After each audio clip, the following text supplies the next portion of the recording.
tema do projeto desse ano no ensino médio é diversidades. Quando a gente pensa nesse tema, a gente pode olhar para o nosso próprio grupo de estudantes e perceber que dentro desse grupo nós temos uma diversidade muito grande. Diversidade nas escolhas estéticas, diversidades religiosas, diversidades, né, na maneira como encara o cotidiano, uma diversidade nas posturas políticas. Então, o nosso próprio grupo já seria um campo de estudo muito fértil. Agora, como nós sabemos, o viajante, quando ele sai do seu lugar, ele sai da sua casa, ele sai da sua cidade, ele tem uma capacidade muito maior de olhar para si próprio, de olhar para seus próprios lugares, seu próprio contexto. Então, quando a gente faz uma proposta como essa de estudar a diversidade no campo, é uma oportunidade que esse estudante tem de se encontrar, de identificar nas experiências vividas aquilo que é significativo para ele, aquilo que ele vai dar continuidade na sua vida, se permitir estar com o outro, não apenas numa situação de tolerância, mas uma situação de vivência, de troca, de experiência. Pois é nessa vivência que você vai ter um verdadeiro respeito a essa diversidade, e não só um respeito, mas também com uma construção da identidade desse estudante. A parte mais legal da viagem foi a experiência que a gente teve como grupo.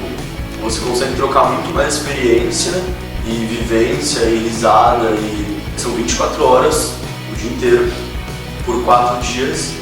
Eu acho que isso ficou para depois da viagem. Além de você passar o dia inteiro com as pessoas que você vê, tipo, uma parte do dia. O nosso roteiro esse ano, ele foi dividido em 2 etapas. Uma primeira etapa na cidade de São Paulo e uma segunda etapa na cidade de São Luís do Paraitinga.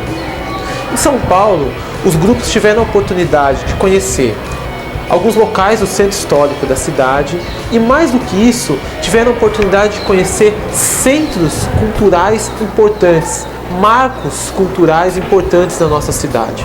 Então, desde uma caminhada no Parque da Luz e identificar a diversidade que ocupa aquele parque, as diferentes formas de uso que existem naquele parque, companhias de teatro que trabalham com o teatro ligado à população daquela região, que trabalham com o teatro de rua, o teatro no local público, bloco de carnaval e Lua Badmin, que trabalha com a identidade afro-brasileira e também com a questão da mulher, centros de arte compartilhada, de arte coletiva, a vivência que eles tiveram também na Galeria do Rock. Então, esse caminhar por São Paulo, esses encontros e desencontros que aconteceram, tantas atividades programadas que trouxeram uma diversidade incrível para eles, né? De reconhecer como que muito dessa cidade ainda não estava sendo revelada para eles, mas também na experiência do caminhar.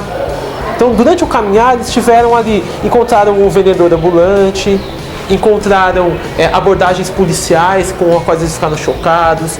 Então, essa experiência cotidiana, o viver a cidade no dia a dia, foi trazendo para eles um novo olhar, uma nova maneira de estar na própria cidade. O encerramento desse dia aconteceu num local muito significativo para a cidade, que é a Praça Roosevelt. Então, os estudantes organizaram um sarau com dança, música, poesia, leitura de conto, onde eles contaram um pouco sobre como eles pensam o tema diversidade.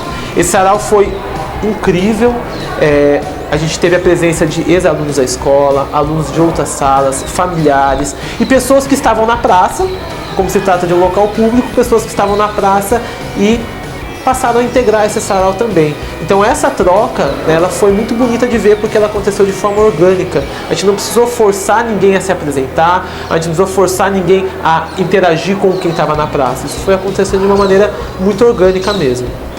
Em São Luís do Paraitinga, eu posso dizer que descobrimos um tesouro. Por mais que a gente conheça um pouco sobre essa cidade, a experiência de estar lá com as pessoas que vivem naquela cidade, acompanhando, contando um pouco pra gente das experiências que eles têm por lá, foi incrível. Então, Quem nos acompanhou foi a equipe do rafting, que durante a enchente que aconteceu em 2010, foi a equipe que salvou toda a cidade. Então, eles tinham experiências para nos contar, eles olhavam cada parede da cidade e tinham uma história para contar. Cada marca de onde a água atingiu, eles tinham uma história para contar. A história deles, a história da vida deles, a história da família deles. Então, foi muito emocionante essa troca. É muito diferente você, tipo, ao invés de você fazer uma pesquisa na internet e tipo, procurar o que aconteceu em determinada situação, é muito você ir lá e perguntar para as pessoas o que elas acharam, como que foi, e sentir a emoção delas. Muita coisa foi perdida na enchente, mas não a cultura. E era muito interessante ver tipo, algumas se emocionando, outras falando que mudou totalmente o jeito que eles eram vistos e tudo mais, do que você fazer uma pesquisa. Então eu achei que foi uma experiência muito legal. E além disso, a gente pôde descobrir a incrível diversidade cultural existente naquela cidade.